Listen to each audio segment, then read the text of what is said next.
this event is obviously in English, but it's being interpreted into Spanish. And even if you are an English speaker, there will be discussion. And switching between Spanish and English speakers. So please go to the interpretation function at the bottom of the screen. It's a little globe, or it's 3 dots if you're on your phone. And select English or Spanish. Select the language that you will speak in, either English or Spanish.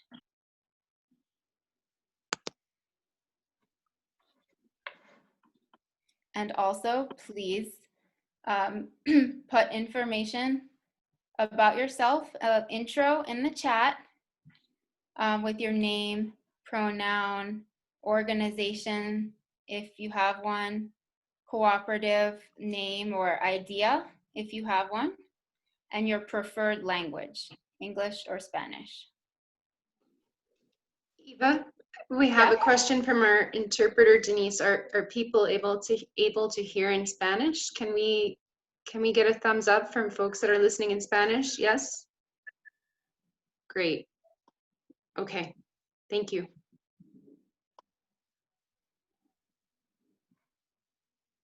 Great. Okay. So now I will just start, even though I did start, give you a little background on Cooperative Catalyst. Cooperative Catalyst of New Mexico is a fiscally sponsored project of the Rio Grande Community Development Corporation, founded a few years ago. And Cooperative Catalyst's mission is to provide resources, education, and technical assistance to people and groups forming, converting to, or growing cooperatives, with the goal of building wealth more equitably and creating a more just economic system. So we also hope to create an ecosystem throughout New Mexico that understands and supports cooperatives by educating various stakeholders, including public officials and financial institutions. So initially, this was going to be one of our regularly scheduled Cooperative 101 sessions, just interpreted into Spanish with a focus on immigrant worker cooperatives and specific models. But since we are lucky to have 2 incredible guest speakers who are members or soon to be members of worker cooperatives, I am happy to say that I will be presenting less and others will be speaking more. So,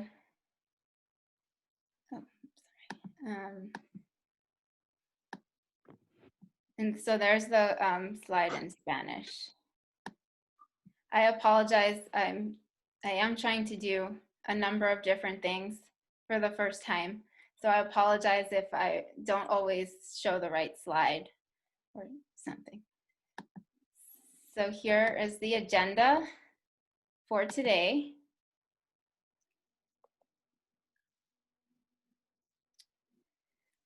So we'll focus a little bit on some special introductions. Again, if you are coming into the room, please introduce yourself in the chat. And Caitlin is posting the information we would like you to post in the chat about yourself, your name, and other information. As well as she's also posting information about interpretation in the chat. Feel free to ask any questions too. So the agenda is intros, a brief overview of cooperatives, particularly with different immigrant co-op models and benefits. And then we will hear from Araceli Dominguez from Brightly in New York City. It's a worker-owned cleaning services franchise cooperative. And then we will hear from Irma Ramos from Albuquerque Assisted Care and Comunidad here.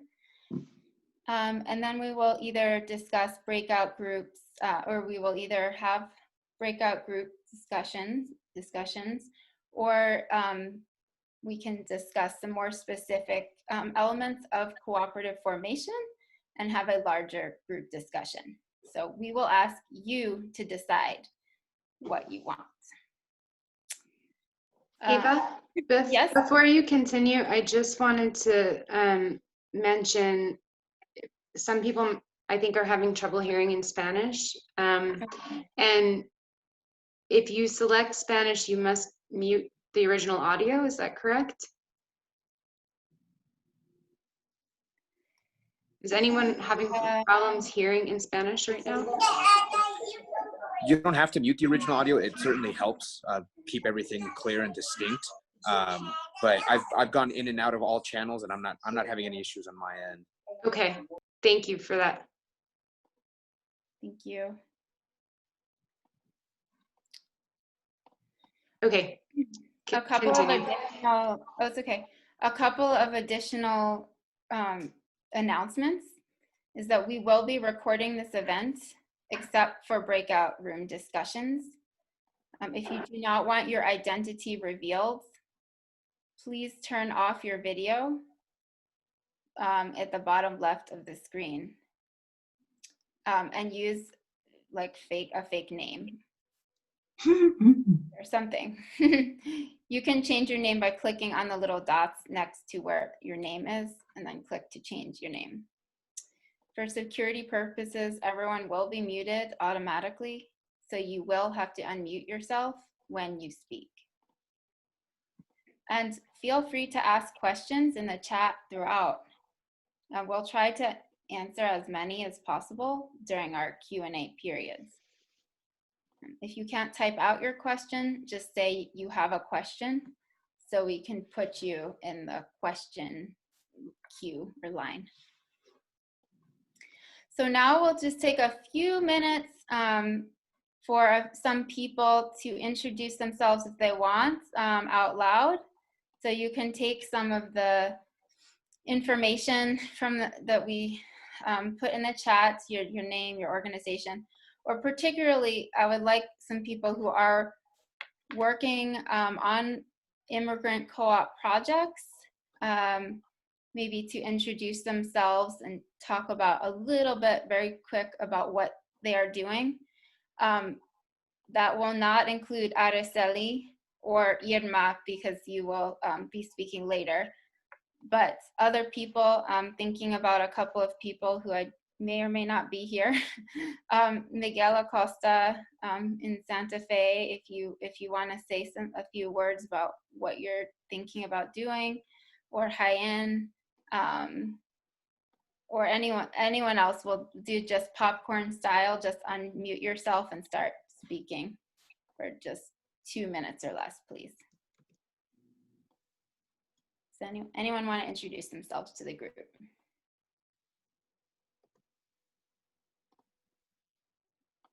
No one? We have a raised hand here. You can go ahead and just start speaking. You might have to unmute yourself first.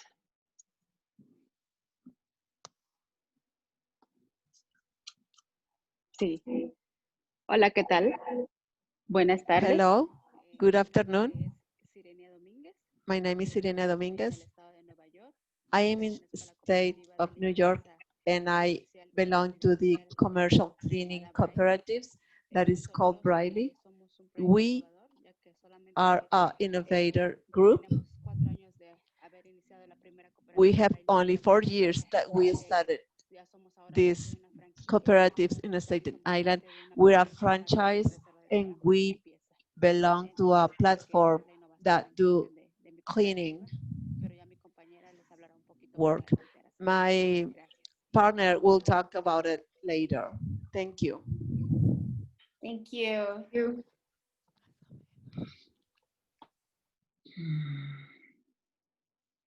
Thank you. Anyone else want to talk if you're a member of a worker cooperative or a cooperative, or if you're working on a project related to immigrant worker cooperatives?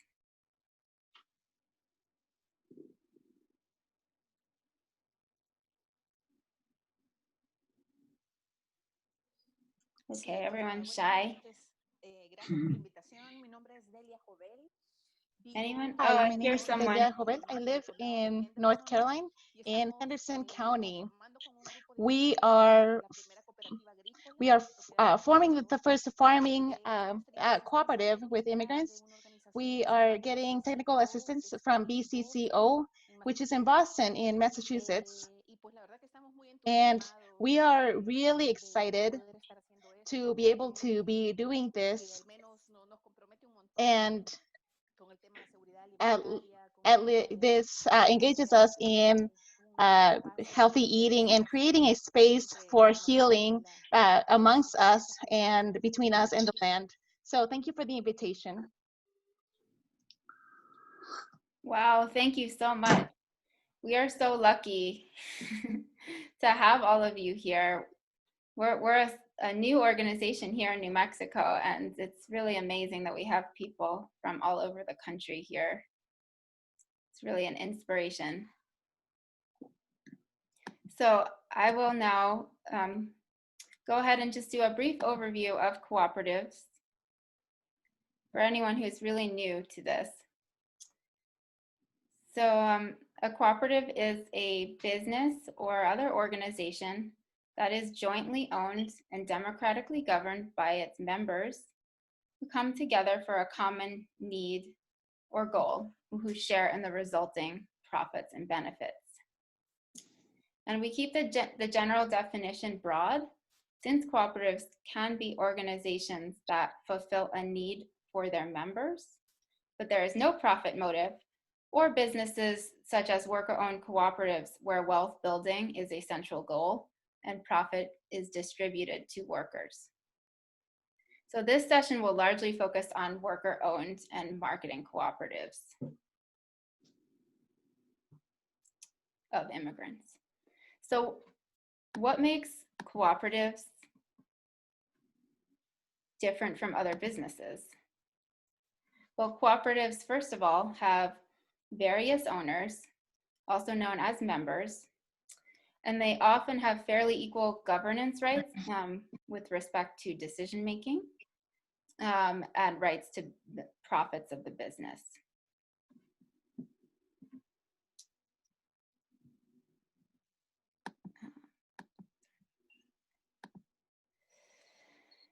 What else makes them different?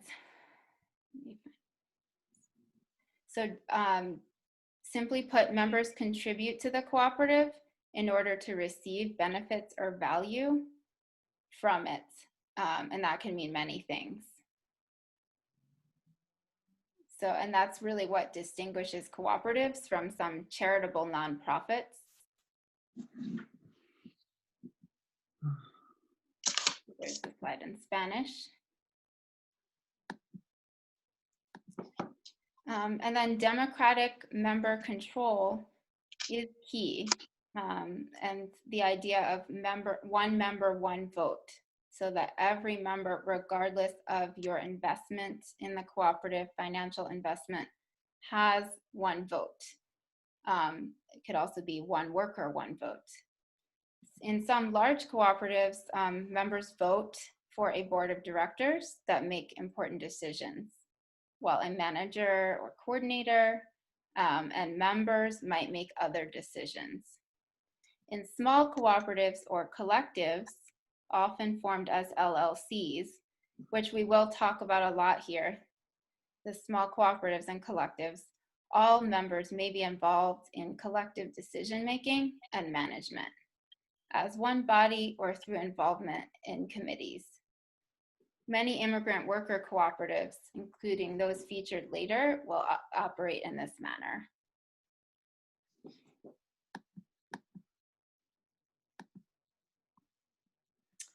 I want to note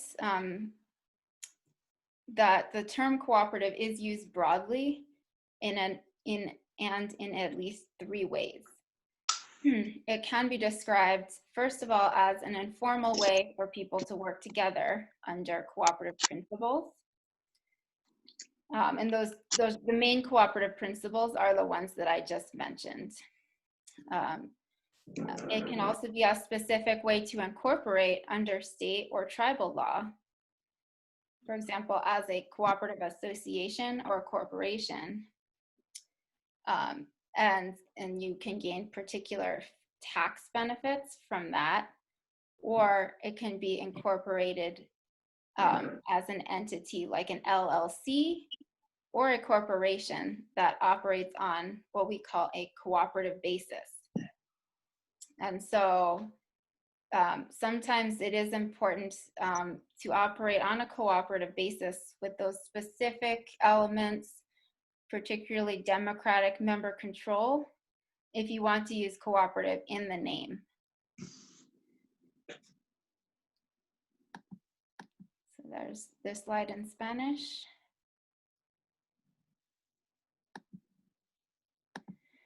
So I just want to briefly highlight for this particular session, as you can see in the graph, based on a recent report, there's been a dramatic increase in the number of Latinx and immigrant cooperatives in the last decade.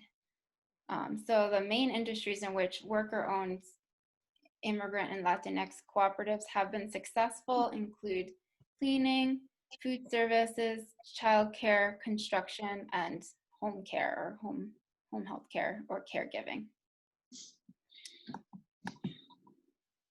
So slide in Spanish. And so why have worker-owned cooperatives become so popular in immigrant communities? Well, many reasons that I'm sure our guest speakers will talk about soon.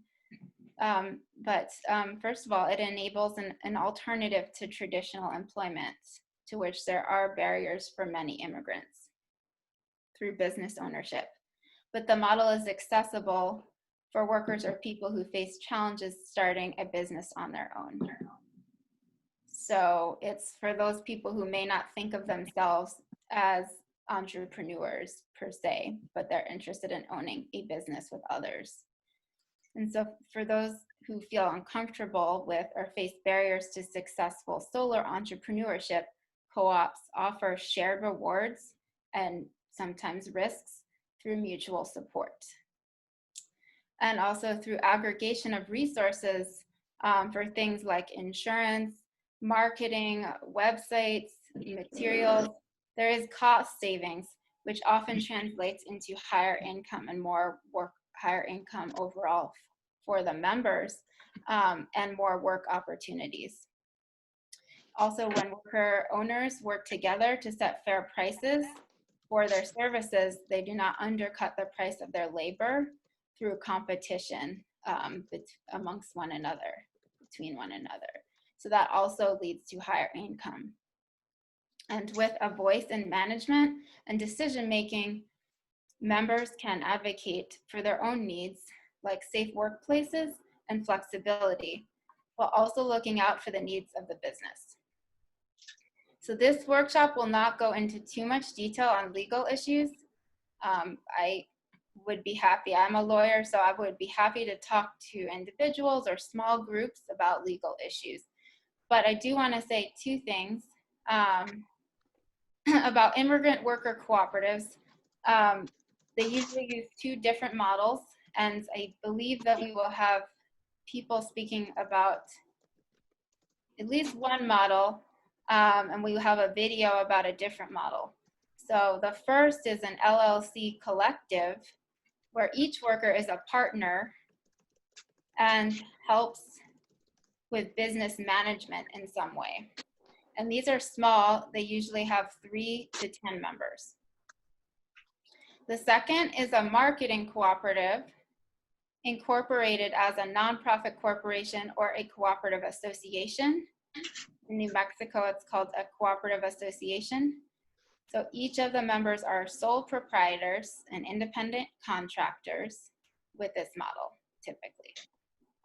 And they share resources such as marketing, training, materials, and other things. So now that's all I have to say. Hey, That's Eva, the end of my portion. Yeah, go ahead. can you make the slides a little bit bigger and maybe leave it a little longer in Spanish so people have a little more time to read it? Oh, sure. And Would that be possible? I think it's a little hard to see. okay. Thanks. How do I make them bigger?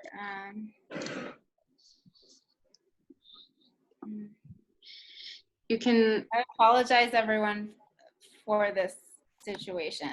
I am trying to read a different document, and how do I? you can, if you go on your browser and you go to the three, like, what kind of browser are you using?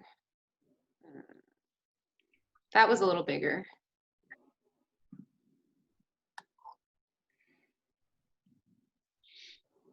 Okay, I'm trying to do it so that.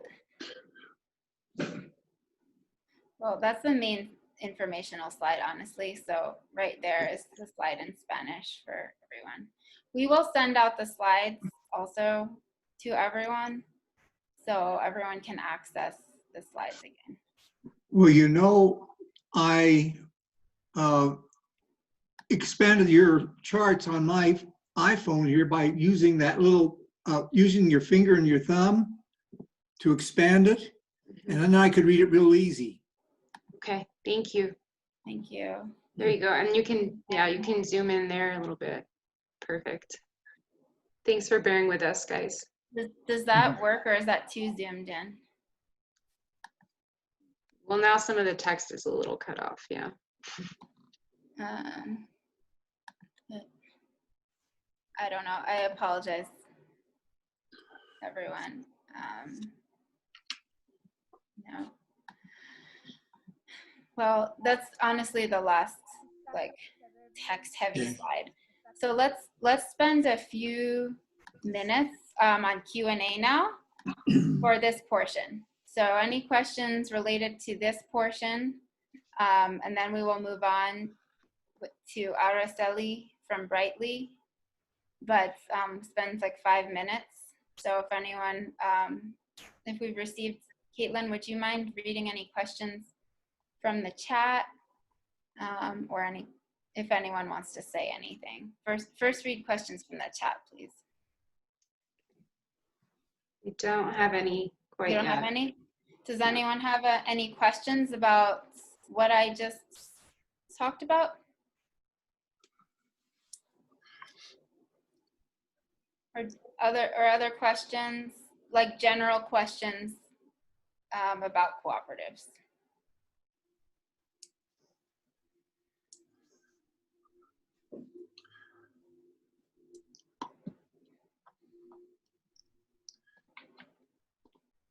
Nothing?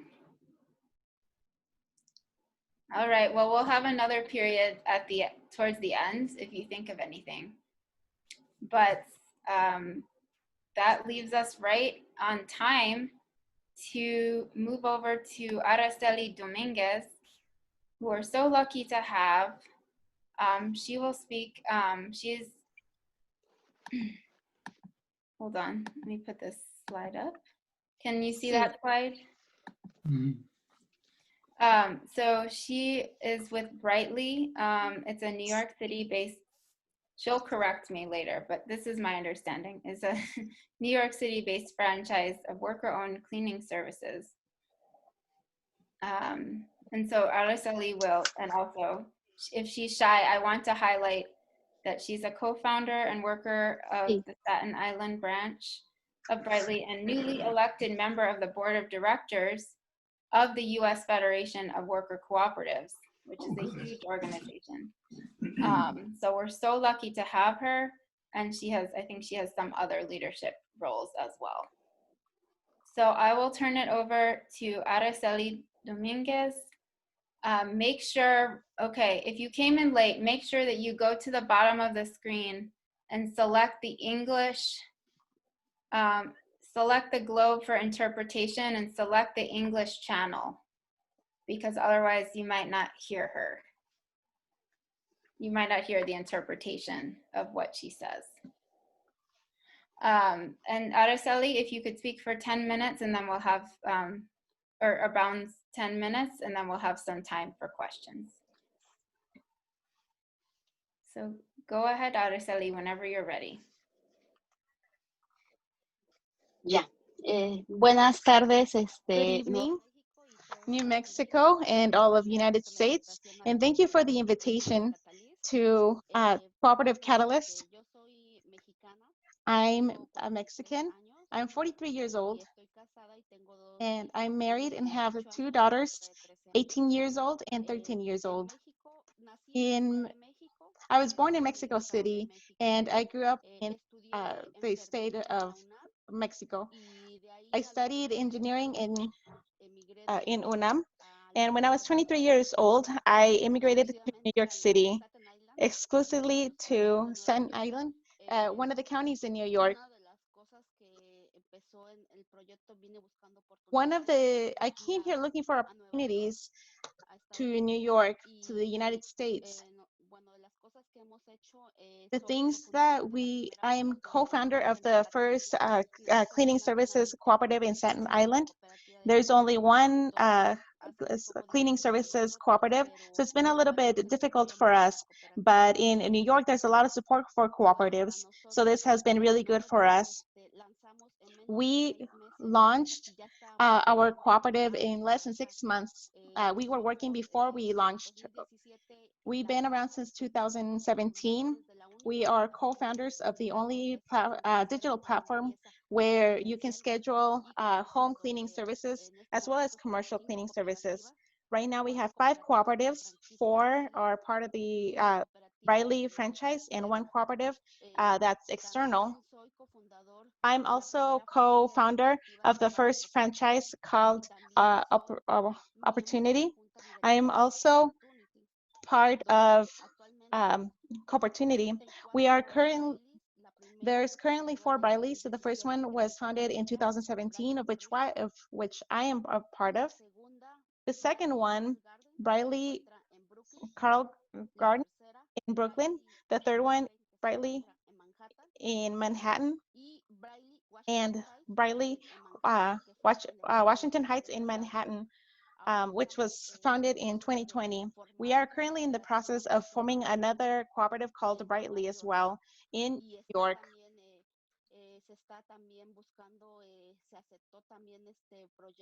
We are also doing projects in Philadelphia because we found the sufficient funds to be able to finance these cooperatives outside of New York. So I'm also member of the first committee of Opportunity, which I already mentioned. I'm also a trainer in theory and practice in cleaning services in Riley since 2017.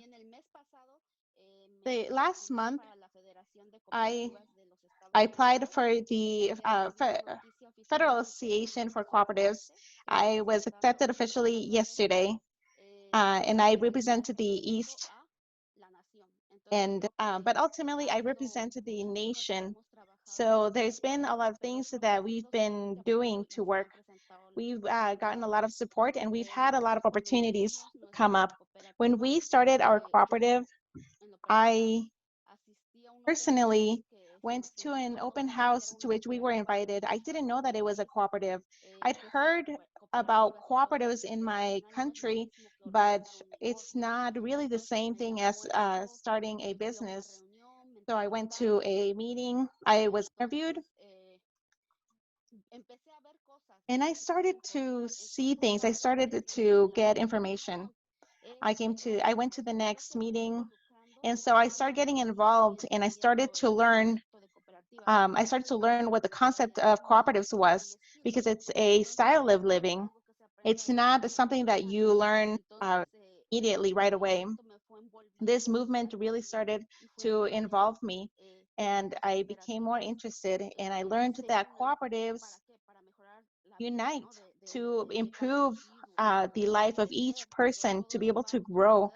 All of this will happen with work and takes over time. The most important thing that I like about cooperatives is the support among cooperatives, as well as the personal growth and administrative growth over time. Sometimes we didn't have the opportunity to go to school to study. And this gives us the opportunity to continue learning and motivate others, since sometimes we didn't even know how to send an email. We didn't know how to use a smartphone. We had them, but we didn't know how to use them. This is really important to be able to see that any person can have a business, because us as immigrants, we have our hands and we've always been employees and been doing the work, but it's been really hard for us to take on that challenge being business owners and to take that responsibility. And the cooperatives give us the opportunity to do that. We can support each other and we can start looking the skills of each person. Maybe we didn't know that we were skilled in certain areas because we didn't practice it. In my case, I was treasurer for 2 years, and now I am doing giving support and doing the payments and transfer of funds. I never imagined myself to see me as I am today, doing so many things using technology, because for me, it was really something difficult. I feel that many people may be in the same situation as I was. They're saying, I don't know how to do this. I can't do that. I learned to manage my time because I have a family. I have to go to do work. I have to go to meetings. I have to do accounting. I have to do management. And I learned to distribute my time, because sometimes we also sometimes we have things that are taking up space or time, and I learned to invest in my time. And I think we can all do that, to invest our time, because that way I earn more time for my personal life and my business. I think it's very important that we know that being a part of a cooperative business, it's not only important that it's not just a business because it's going to give me financial gain, but because it's going to be personal development, I've mentioned before. But it's also going to lead us to changes that we can make. We've been suffering with COVID-19 and with the economic situation. And so I think it's very important that we value the fact that this is a system that's going to change the economy, that it's going to improve it. As Eva mentioned, we can create the protocols for our own safety. When do we start? We have to be informed and sure of the knowledge that we have. We put in the price, we put in the hours, but it's also a form to tell the system we are here, we are backed up, or we have support. Right now, there is a law 331 for home employees. That's that talks about harassment. I believe that we can make changes at the economic level, but beyond that, we can make changes in the law to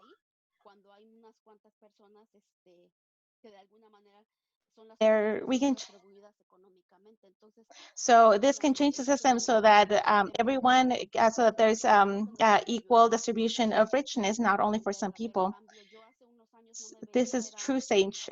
True change. A few years ago, I used to clean houses, but I didn't see myself like this today. All of us women have a great potential, men as well, but we also, but we are housewives, we are wives, we are women. And this is important because it makes you grow as a person. And it makes it allows you to leave a legacy to your family and those who surround you. The most important thing I want to say, and I think it's important, that you believe in dreams, but that you also build them, because it's really easy to say, I want to do this, but you have to work really hard, but you can do it. I think for my part, I don't know if there's anything else to add, but thank you for the invitation. Thank you so much, Araceli. You're really an inspiration for us, and I think many people here. Does anyone have any questions for Araceli? You can ask about benefits that she's seen from her cooperative or anything else.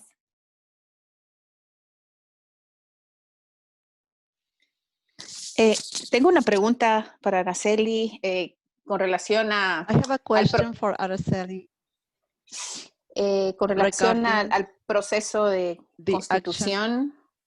on the ¿Cómo es process que of structuring. logras que tu equipo, que el grupo con el How- que comenzaste mantenga? How Porque lo que sucede es que did pueden you haber 2, 3 personas como make inspiradas o a veces that solo una, the group that you have, sometimes Pero- in a group, one person can be inspired more than the other. pero mi pregunta es cómo My question is, tú enfrentaste did esas you face diferencias a veces en el those equipo, el no sentir el mismo differences that compromiso, sometimes no el mismo interés, is in a group when y cómo people mantenés un doesn't share the equilibrio same en el sentido de que si hay responsibility personas or que deciden interest? And salir how do you o find personas the que quieren balance? incorporarse. Ese es In como, maybe, espero haber sido sometimes there's people who wanted comprensible. to leave the group or to stay. I don't know. Hopefully you were able to understand my question.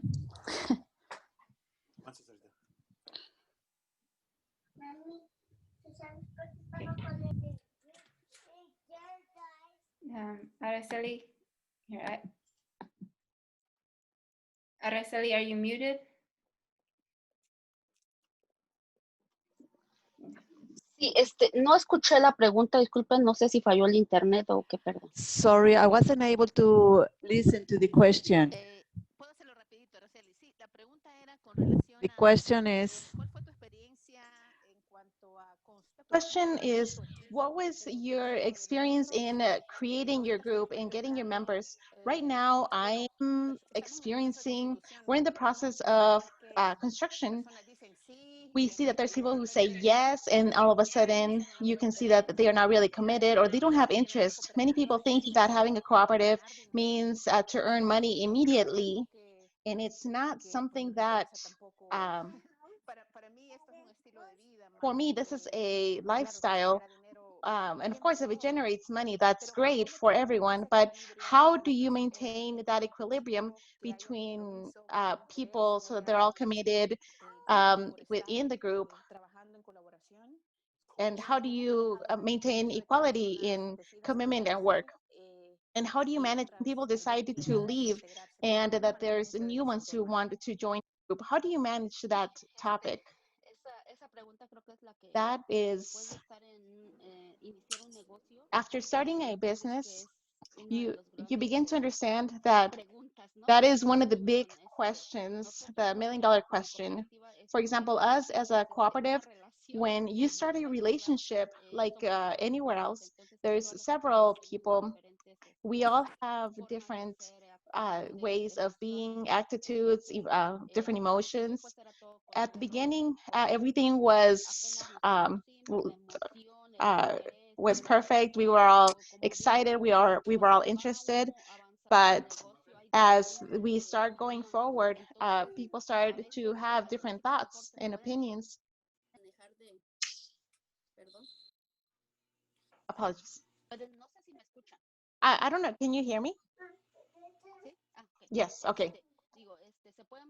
So you can manage it in different ways, but throughout the years, we have received, the cooperatives receive resources, workshops, support, and we have received many workshops for conflict resolution, because conflict resolution is really important because there's always going to be conflict, but conflicts can help us to improve if there's something that is not working.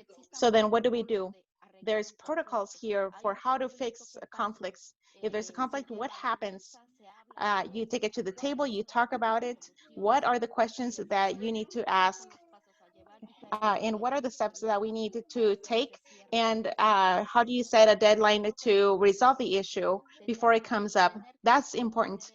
You need to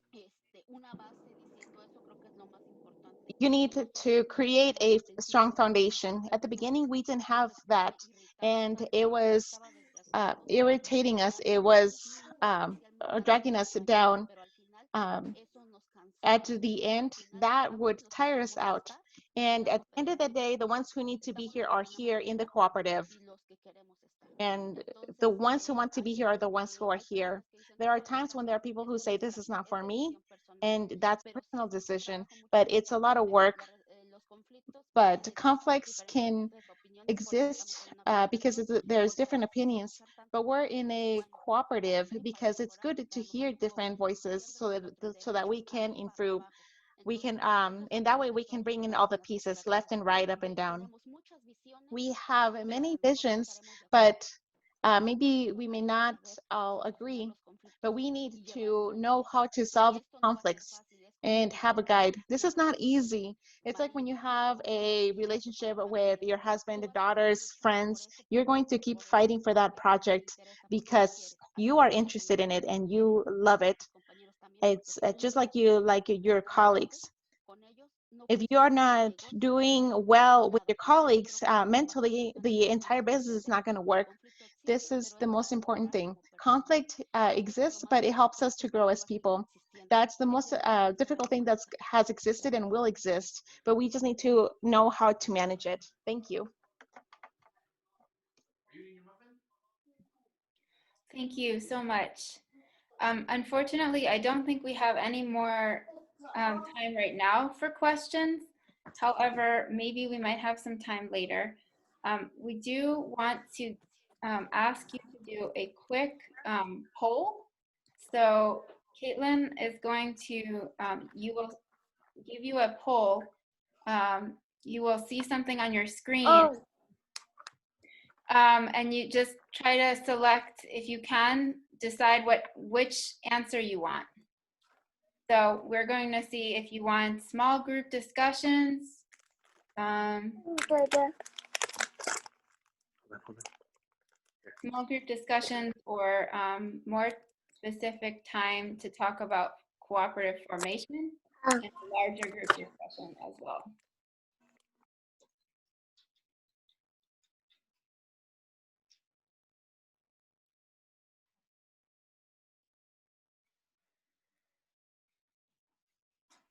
And then when you're done with that, we will turn it over to I think Irma Ramos. Brooke, I think maybe we'll just skip your introduction if that's okay for time purposes.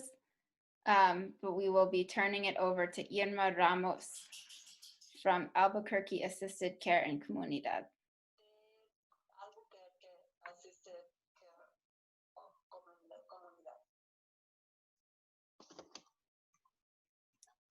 Okay, Caitlin, are we all good with the poll? Sorry, I was muted. Yeah, it looks like most folks are interested in learning more about the specific steps to forming a cooperative and having more time for questions with the full group. So we will forego the small discussion groups. Okay. All right, well, I will then turn it over to Irma Ramos, and I do want to recognize that we don't have time, I think, for Brooke's introduction, unless, sorry, Brooke, I think you're going to be okay with that, but I do want to recognize the incredible work that Encuentro, Brooke, Bernini, Andrea Plaza, Leia Stimel, and others have done to help with this project. So, so yeah, go ahead, Irma. Feel free to go ahead and start your presentation.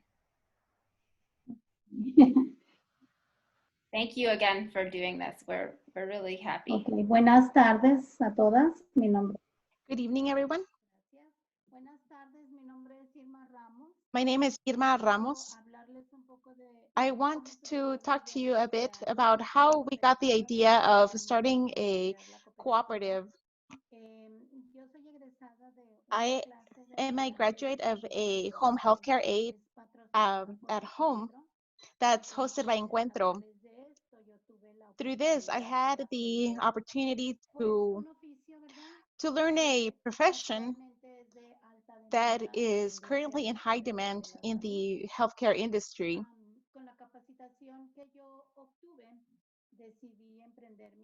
I decided to open my own business. Received. I explored the different options to self-employ. I was looking for different options. I originally registered as an independent contractor and sole owner of my own business. I worked with that model for about 2 years, but then I found myself with the need to close my small business because I could no longer fulfill certain requirements that had changed to be an independent contractor. That's when I was invited to these conversations about the cooperative project with other graduates from the same home health aid that we had at Encuentro. I decided to become involved in this project. My motivation to form a cooperative is similar to that of most people, to fulfill a dream of being a business owner, as well as to join people who share the same interest and the same working ideal, to provide good quality service and with empathy to towards people of adult age or people with disabilities. Cooperative project allows you to join a group that shares not only the interest in work, but the concern for improving economically, socially, and culturally. Create a work source where all the employees are owners and we manage the business collectively under the cooperative principles of mutual support. We know that a cooperative, just like a regular business, must generate sales, but this is a different method of production, a different method of purchase and wealth distribution. Seek to eliminate salary inequality that exists in large corporations. Sometimes CEOs can earn up to 300 times what an employee earns. That motivates me to join a cooperative where salaries are more equal and where the most important thing is, where human capital is the most important thing and not financial gain. And so in a cooperative, we have to work for all of our well-being. Just as Eva explained what a cooperative is about. Right now,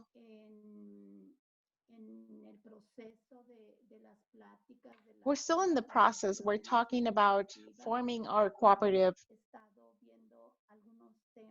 We've been talking about several topics. We've had trainings and taken courses.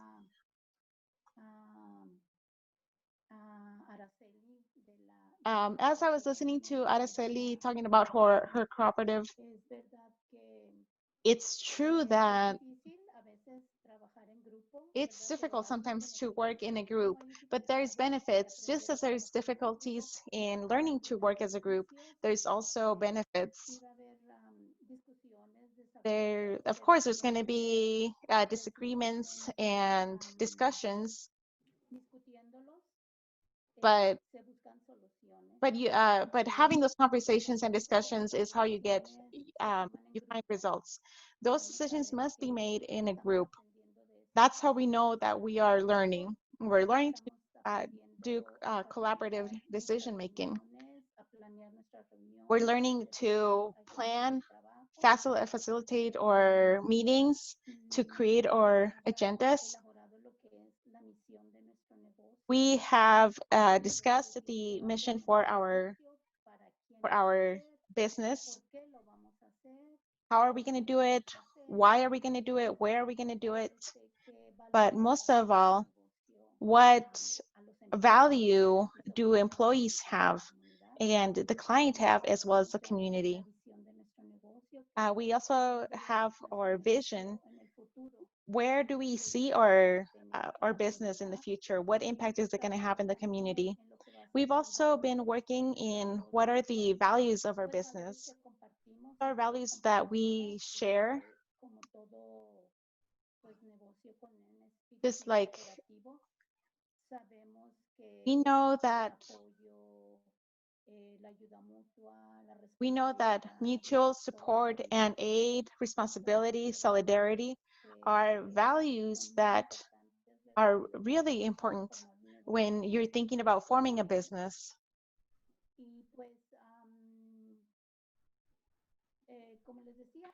And as I was saying, we are in the process. We're having conversations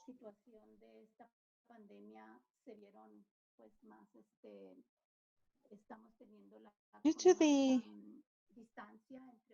pandemic. We're having, they're more infrequent, and it's not exactly the same. And we're having them across Zoom. We've have them sometimes twice per month. Sometimes we do it 4 times per month. We're trying to move forward. We're trying to put our business plan together.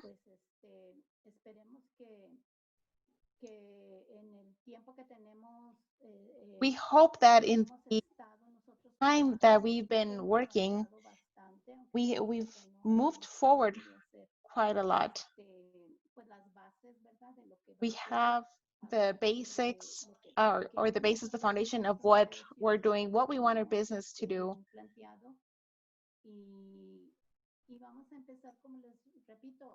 We're going to start, as I said, we're going to start on our business plan and to put in our business structure.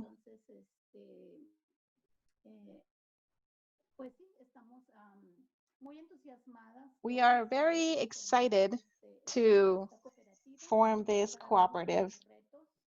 We know that there's challenges, but there's also a lot of benefits.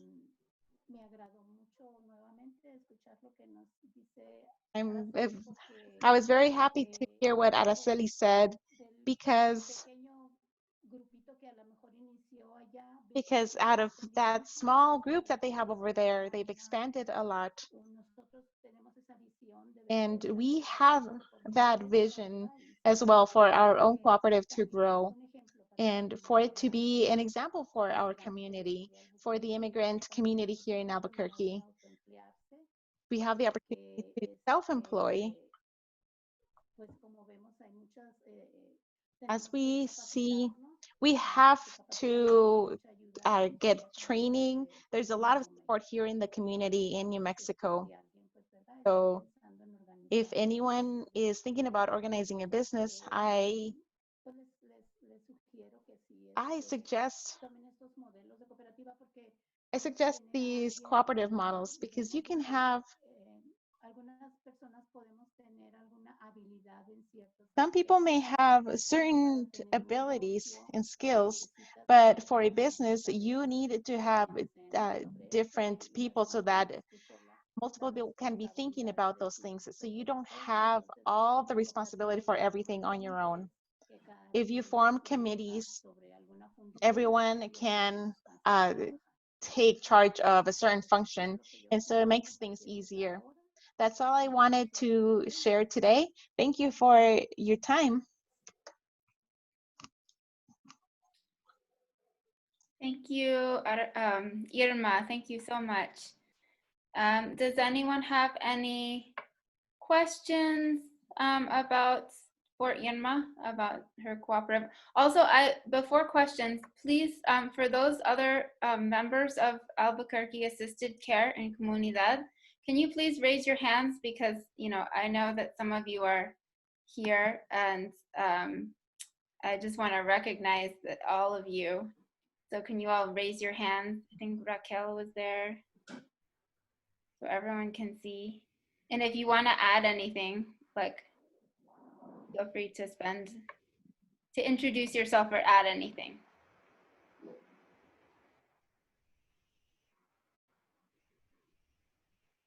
All right, well, hopefully everyone can scroll through and see the other members who are present from that cooperative. They're a really great group. I've had the privilege of listening to some of their meetings, and I'm so impressed by all of what they're doing, all their decision making and leading the meetings. So any questions that we have for Irma?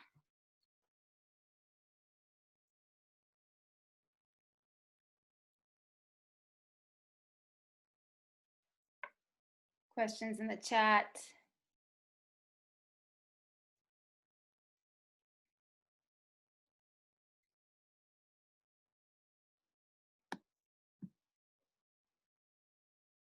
None?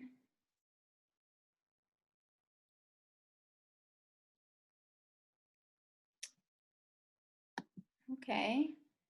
Well, if we have no questions, then Araceli, okay. me Araceli. gustaría hacerle una pregunta a Irma.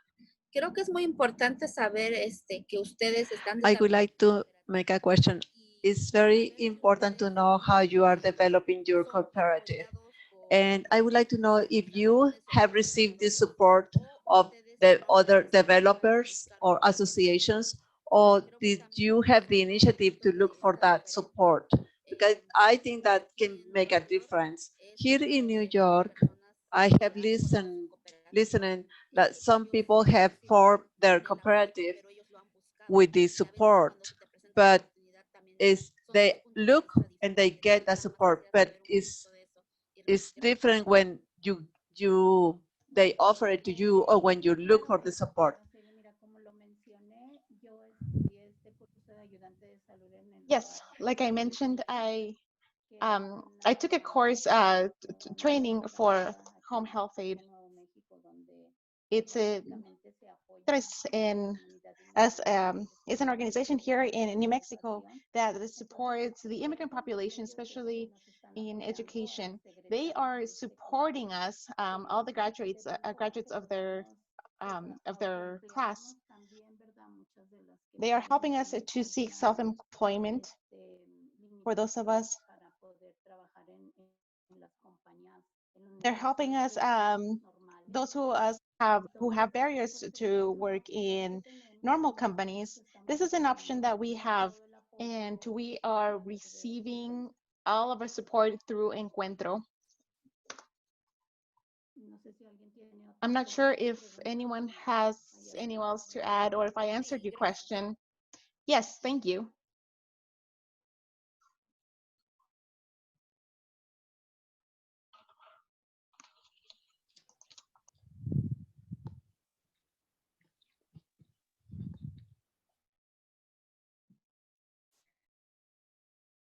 And I believe also Cooperative Catalyst will be also assisting in the future a little bit. So, and in West as well, I believe.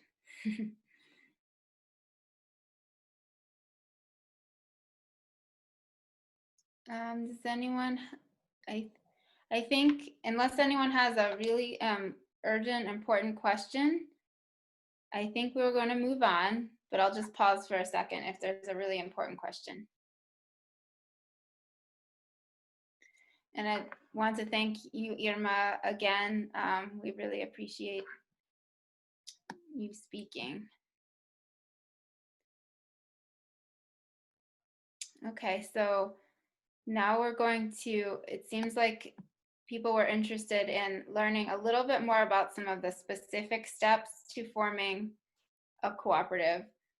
I will say that there are many ways to form a cooperative. There are many different steps that you can take in different kinds of orders. So I'm just going with what I know and what Cooperative Catalyst generally follows.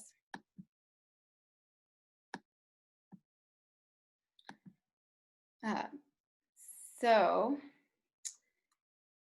I know that's very hard to see that graphic. And also, let me try to show the Spanish. The Spanish one is actually better. So maybe I'll just show that one.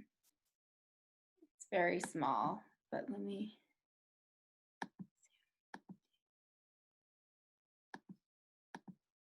Okay.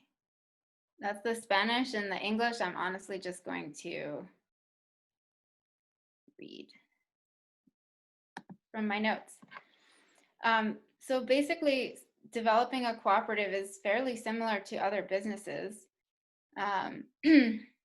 And with Cooperative Catalyst, we can help with most phases, though we work with other organizations around business planning. For example, we will be hopefully working with West, or there's some other organizations that do some particular elements of business planning. But the first important thing, obviously, is to develop your idea and figure out what the members' needs are. So, you know, we're talking mostly about worker-owned cooperatives here, and so the need usually is for them to have good work, quality work, and more work, higher income, or better working conditions. For other cooperatives, you know, sometimes, for example, there's housing cooperatives. There are cooperatives of small businesses. You know, they're similar. They usually they want some kind of often financial savings or something better in their community. But just developing that idea is, of course, number one. And then exploring the idea more. So, and whether it is feasible to really carry out that cooperative idea. Is it something, if it's a business, figuring out whether there's a need in the community for that business. If there are too many other businesses like that, or it doesn't seem like the business will be supported by the community, maybe it won't be a good idea. So the feasibility is important. Doing research around that is important too. And then also, of course, organizing the initial members and who will be the leaders of the cooperative. In the case of the ones we've heard, they're usually the founding members, maybe the only members, because they're all making decisions. But in some other cooperatives, you may have a leadership team that then will, they start the cooperative, but then they might bring in a lot more members after that if it's a much bigger cooperative. So making sure that you have enough people who want to do it. If it's 1 or 2 people, that's probably a sign that it's not going to be a good cooperative. So 4 or 5 is good.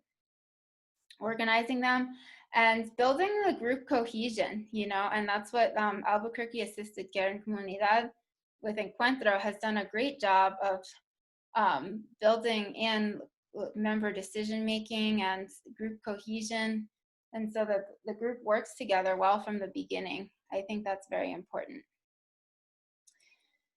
And then, of course, you start with business planning and getting into the details of, you know, everything from the legal and organizational structure.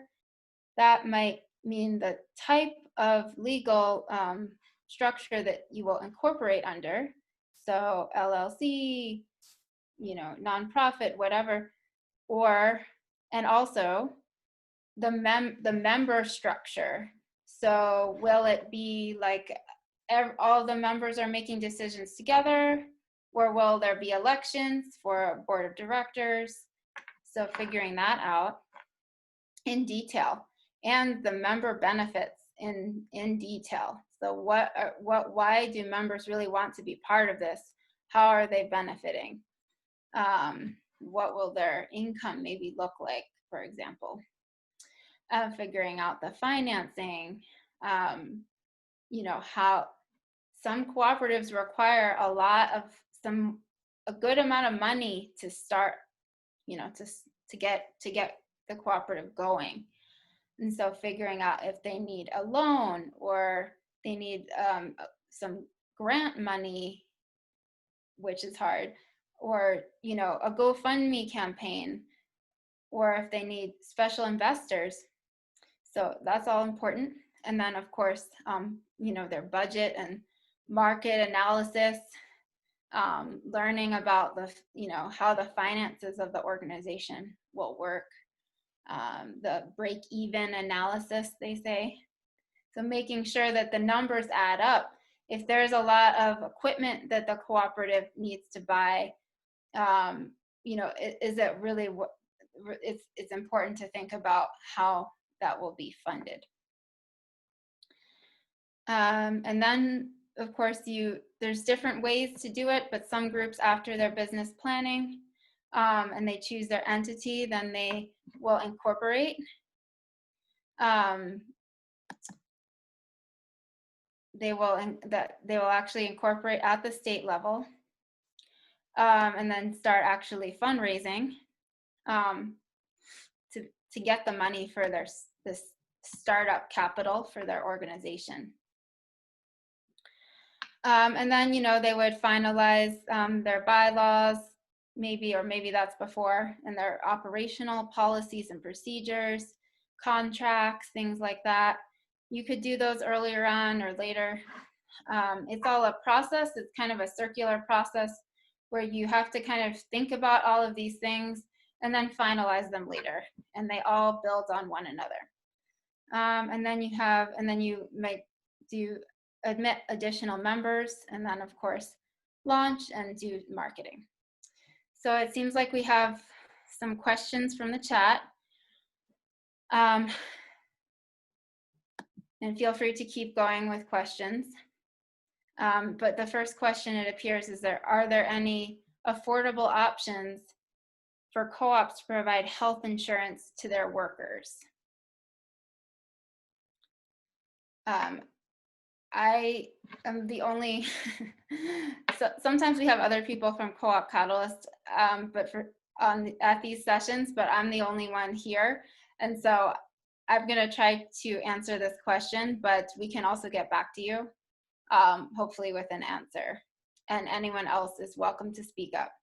So I'm trying to understand any affordable options for co-ops to provide health insurance. So are you thinking, Emmanuel, about a health insurance co-op or a worker-owned co-op that might just provide health insurance to their workers?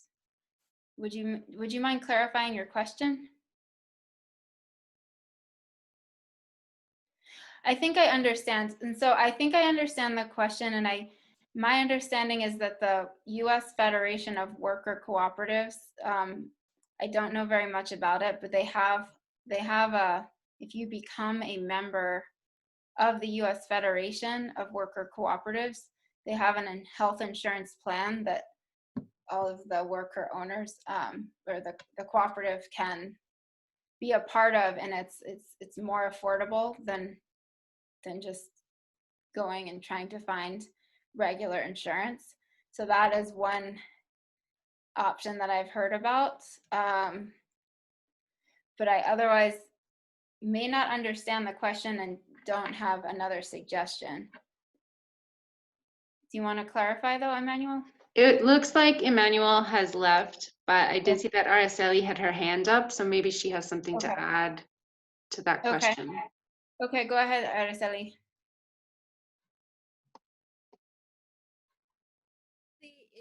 Como comentaba, nosotros, nuestra cooperativa está miembro de our cooperative is a member of the Federation of Workers here in the United States. As we are members, there are health plans and other benefits. You have to be a member, but it's one of the big advantages. We also offer other types of support such as workshops. So it's important, if you are part of a cooperative, to be a member so that you can get information to get that support. And it's the American Federation of Workers. I'm not sure if you can put the link here in the chat so that everyone can know. I don't know if we have another one in New Mexico called North. Those are cooperatives in New York. I don't know if New Mexico may have something similar here in your state. That may also be able to help. Those are people who give us trainings once we're members and give and support us in with information as well.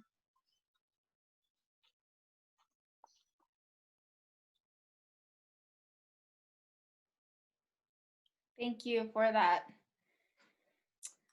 So the other question we have in the chat is Annabelle C. Can a cooperative hire or sponsor foreign domestic help for housekeeping, childcare, caregiving, cook, gardener? I'm not an immigration attorney, but my cooperatives are basically just like, in many respects, like other businesses. So yes, my opinion is that a cooperative, if it wanted to like sponsor a visa for someone, I don't see why not. I don't see why that would not be possible, because it's like any other business. It's just the internal structure is different. But if anyone else has an answer to that question, there may be some immigration attorneys here. Yeah, it looked like we had a few in the room, at least when we started. Yeah. So I don't know if anyone has any information on that they'd like to share. Or if Araceli or someone knows anything about that issue of whether cooperatives can, I'm assuming it means sponsor a visa, sponsor a worker.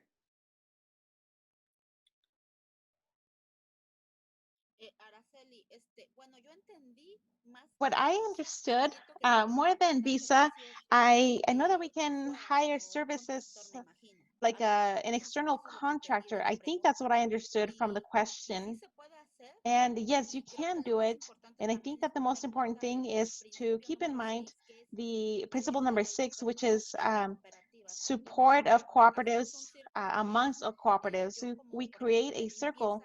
For example, when I'm cleaning, I can look for a cooperative to help me take care of my children if I need that.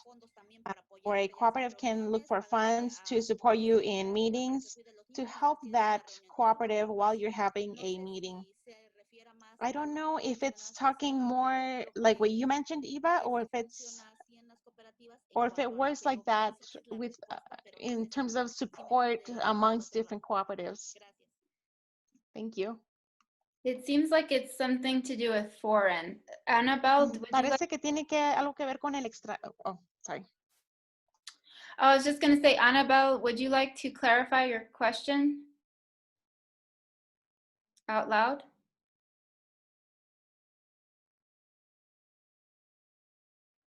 If you're referring to like immigration, sponsorship, or something else. No. Yeah, I think both points are important. What you said, Araceli, it's of course, yes, it's great for cooperatives to hire other cooperatives when they can, or hire people who are members of other cooperatives. Regarding immigration, I don't think there's a huge difference in terms of how a business like a cooperative would be able to sponsor a worker as compared to any other business. It's not easy though. It takes, I think it's very costly to do that for the business. Here, there's some clarification in the chat. Annabelle saying, if I wanted to put together a cooperative, oh wait, no, hold on a second. She doesn't have a speaker on the computer, but if she wanted to put together a cooperative, can I sponsor foreigners under a visa to work as a service provider?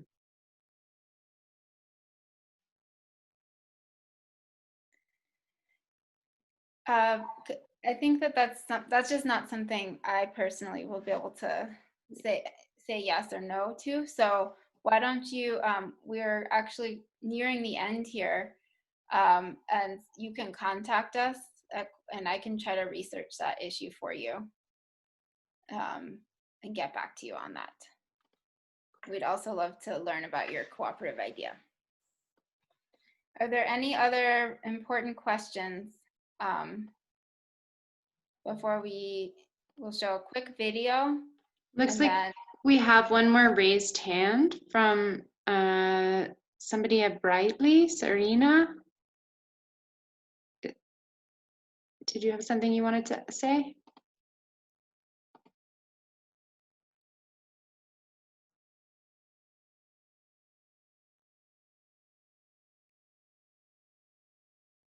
Maybe not? Yeah. Okay. Okay. So, My apologies, it was an error. Okay. It was by mistake. No problem. okay. I'm gonna just keep our contact info on the screen for anyone who wants to leave exactly on time. And we will also, we work with different groups. We will also send it around. But before we finish, I think we're gonna show one more little video clip. Caitlin, are you able to do that? Sure, and you might want to adjust the slide there. It's a little cut off. Oh, okay.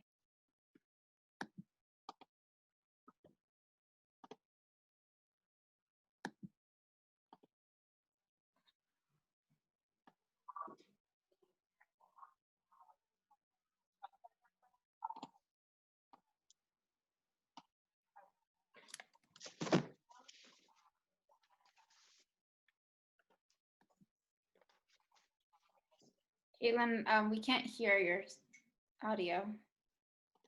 You can't hear my audio? No. Oh. Okay, this might be a problem. Should we just maybe share this link to this video for folks after? Okay.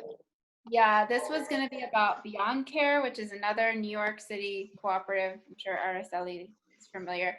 I thought this one was interesting because it's a marketing cooperative, which is a little bit different from the LLC model. So we'll put that video in the chat. It's actually in Spanish with English captions, some of it. And so please do watch that video at home. I think it's a great one. And we'll just close out here with a little bit about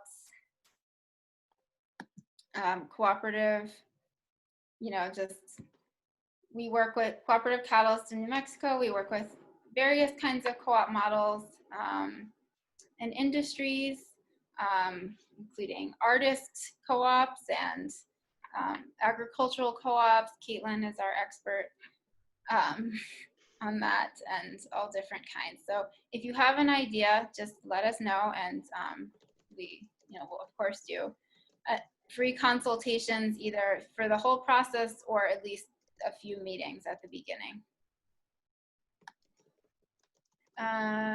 So that's in Spanish.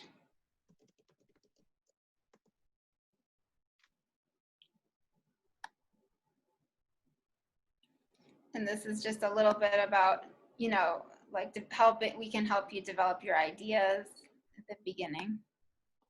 And this is our contact information, my contact information and the general contact information. And I just want to close out by saying, go ahead. I don't think your screen is sharing. Oh, it's not? No. Sorry.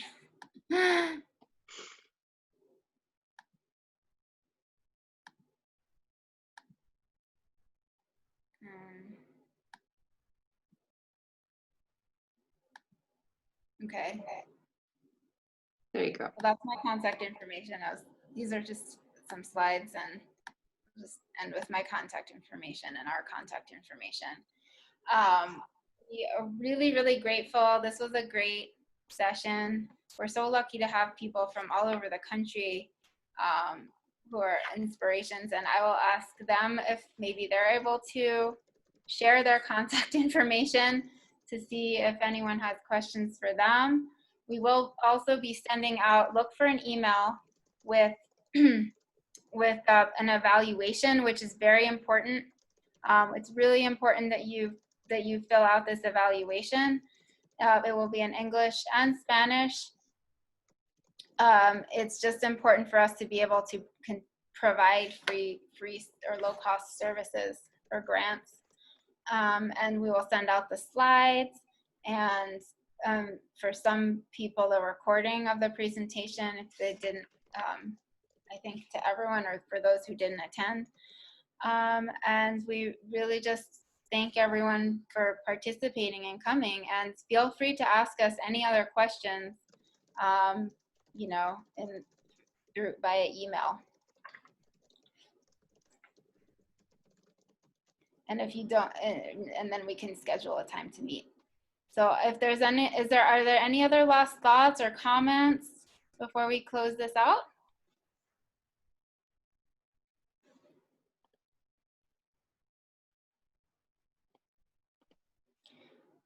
Thank you, Caitlin. Thank you, Denise. Sorry, and Lupita. We really appreciate Denise and Lupita, our interpreters here. You did an excellent job. And I'll just end with that, unless if nobody else has any final comments.